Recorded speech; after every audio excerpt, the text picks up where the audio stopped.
Buenos días a todos. Mi nombre es John Sebastián González Pérez y en este momento les voy a presentar mi proyecto de grado que tiene como título Análisis experimental de falla por acción de cargas biaxiales en polímeros fabricados aditivamente y reforzados con fibras continuas de vidrio. Quiero mencionar a mi director de tesis, Octavio Andrés González Está, y a mi codirector, David Fernando Santamaría Maldonado, quienes me ayudaron y me guiaron en el desarrollo de este proyecto. La manufactura aditiva de polímeros reforzados con fibras continuas tiene un gran potencial estructural y esto se debe a la gran capacidad de personalización que presentan estos materiales bajo esta tecnología de fabricación. Sin embargo, la industria presenta un problema en la etapa de diseño y es que los componentes estructurales están sometidos bajo cargas combinadas en la vida real, pero la literatura se centra casi exclusivamente en analizarlos bajo cargas uniaxiales. De esta forma, desconocemos con precisión cómo interactúan tanto las fibras con la matriz de refuerzo. Esto es de especial cuidado al tener en cuenta los defectos inherentes a la matriz, a la impresión 3D, como lo son la porosidad y la variación en la adherencia. Por eso, este proyecto tiene como objetivo caracterizar experimentalmente el comportamiento mecánico y la falla de polímeros reforzados con fibras continuas de vidrio fabricados mediante manufactura aditiva, utilizando la herramienta ARCAN para generar distintos estados de fallo. Durante las diapositivas se le nombrarán a las probetas de este material con las siglas AMCGEPRP. También se tiene como objetivo evaluar la dispersión estadística en la fabricación de las probetas y desarrollar un modelo numérico por elementos finitos validado en ANSYS que sirva como gemelo digital para estos ensayos. Para fabricar las probetas se utilizó una impresora 3D de la marca Marforce. Como matriz se usó el termoplástico nylon white y como refuerzo fibra de vidrio continua. Estos dos materiales también del mismo fabricante Marforged. Programamos un apilamiento de 28 capas de la siguiente manera. Inicialmente en la base, 10 capas de matriz de termoplástico seguidas de 8 capas de fibra de vidrio de refuerzo ordenadas a 90, 45, 0 y menos 45 grados simétrica. Sobre esta otras 10 capas de matriz termoplástica de nylon. En la imagen se pueden observar la zona central de la probeta con las 4 orientaciones de fibra que se manejaron en el apilamiento. Una vez impresas las 12 probetas, se acoplaron en la herramienta Arcan en la máquina universal MTS.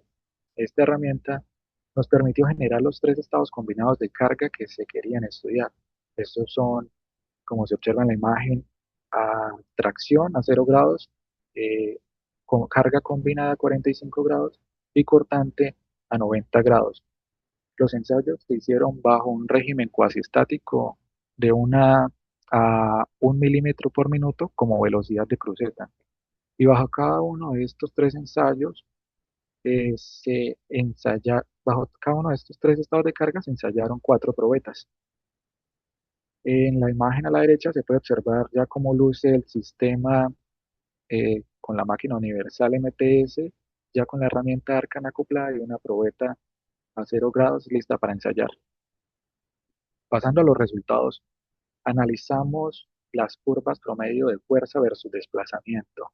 Como se puede observar en pantalla, tenemos tres curvas donde cada una representa cada uno de los tres estados de carga estudiados. Y alrededor de cada curva una zona sombreada que representa la desviación estándar de cada estado de carga. Notamos que a 0 grados la curva sube abruptamente y esto se debe a que las fibras longitudinales reciben toda la carga a tracción. Eh, por el contrario, como contraste, observamos que la curva a 90 grados es más baja y aplanada y esto se debe a que las fibras de vidrio de refuerzo no trabajan aquí directamente, sino que la carga recae en la matriz termoplástica y en la interfaz fibra matriz. Por lo tanto, observamos que al haber una transición en el ángulo de carga, también hay una degradación progresiva en la rigidez estructural de la pieza.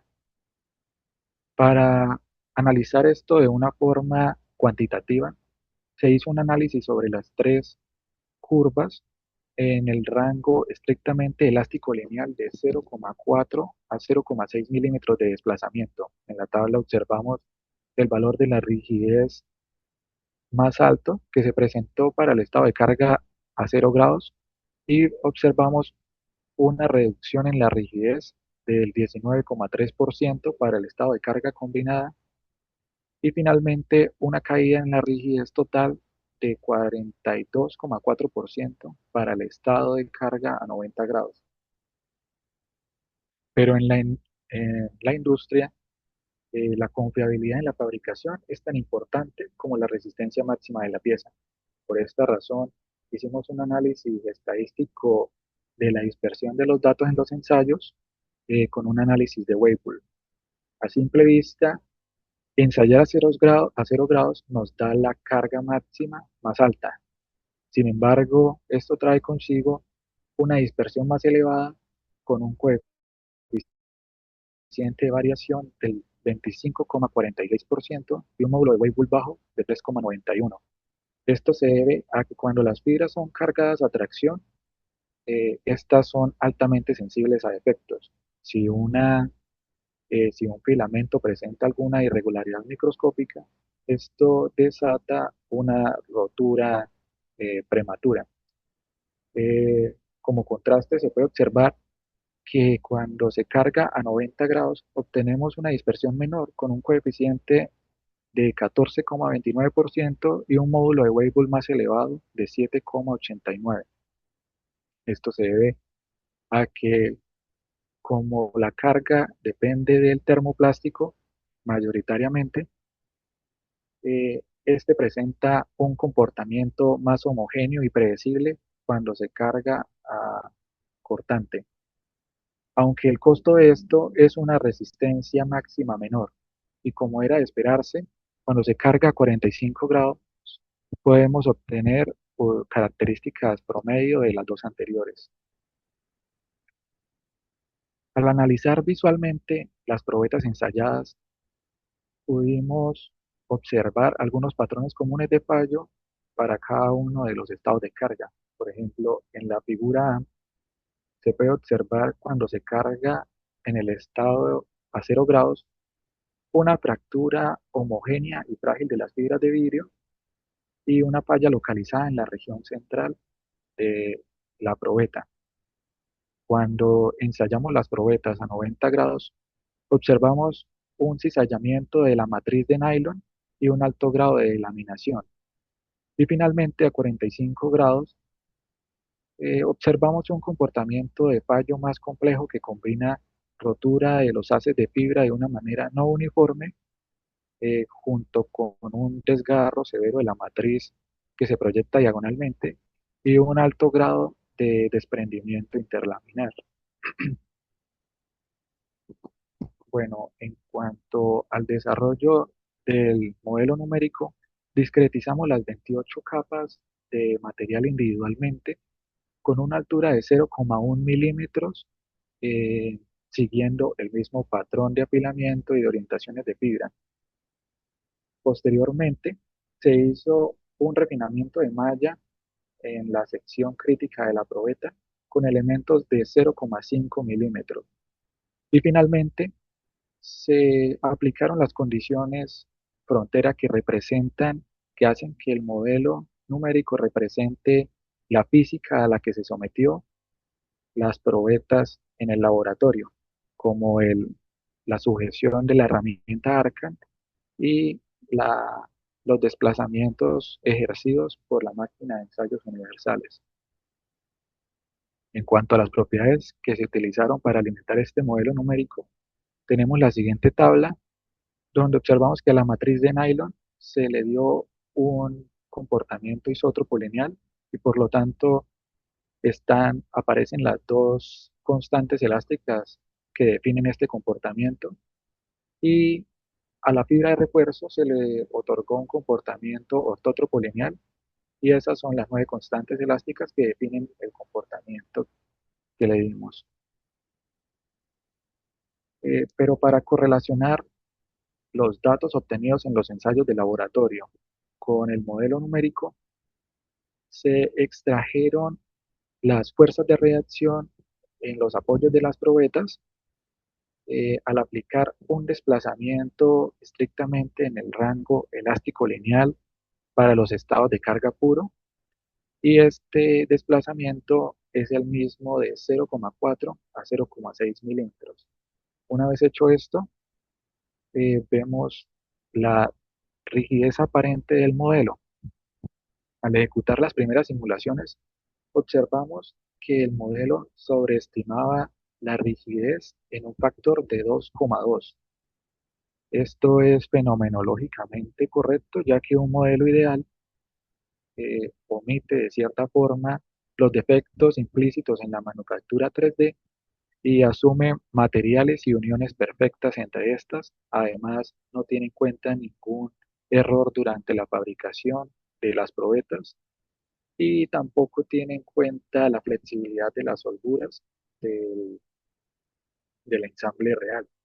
Sin embargo, comprobamos que el comportamiento físico es muy similar. Al observar la proporción de la caída en la rigidez entre tracción y cortante para cada uno de los dos tipos de ensayos, tanto el experimental como el modelo numérico, observamos que esta caída es de 1,7 para los dos, con un error de 1,7% entre ellos. Ya con esta confirmación física de que el comportamiento del modelo numérico era similar al del el comportamiento observado en laboratorio, se procedió a realizar una calibración de las propiedades elásticas aparentes con las que se alimentó el modelo. Esto para que el modelo numérico compensara estas variables del ensamble real. Una vez hecha esta calibración de las propiedades, obtuvimos que el modelo numérico presentó un error relativo extremadamente bajo de apenas 1,46% para el estado de carga a 0 grados y de 0,62% para el estado de carga a 90 grados, aunque notamos una desviación del 24,2% para el estado combinado a 45 grados. Esto, lejos de ser un fallo, representa una limitación computacional natural, dado que a 45 grados interactúan cargas complejas donde las probetas sufren microfisuración y delaminación incipiente prematura que ablandan el material. Y dado que el modelo computacional que programamos, por así decirlo, tiene, es, es programado en el rango estrictamente elástico lineal y por lo tanto asume materiales intactos que no sufren cambios durante el tiempo o a medida que se aumentan las cargas, por lo tanto es incapaz de computar este daño progresivo en el material. A pesar de esto, la validación cualitativa mostró ser muy eficiente, ya que, como observamos en pantalla, tenemos algunas imágenes de las zonas de concentración de esfuerzos que nos mostró el modelo numérico para cada uno de los estados de carga y estos concentradores de esfuerzo predicen geométricamente con una gran exactitud dónde van a ser los, los inicios de daño para las probetas reales. En la figura A tenemos el concentrador de esfuerzo para el estado de carga a 0 grados. En las dos imágenes centrales evidenciamos estos concentradores para la carga combinada y finalmente la C observamos cuando se cargan las probetas a 90 grados.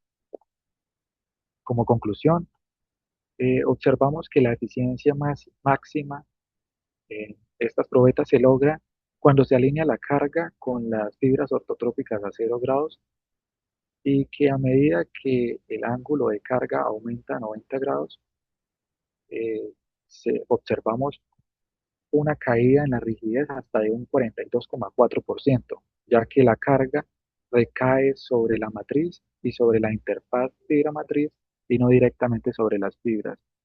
Además, como comprobamos estadísticamente que la ciselladura a 90 grados tiene un comportamiento mucho más predecible y homogéneo que la rotura a tracción a 0 grados.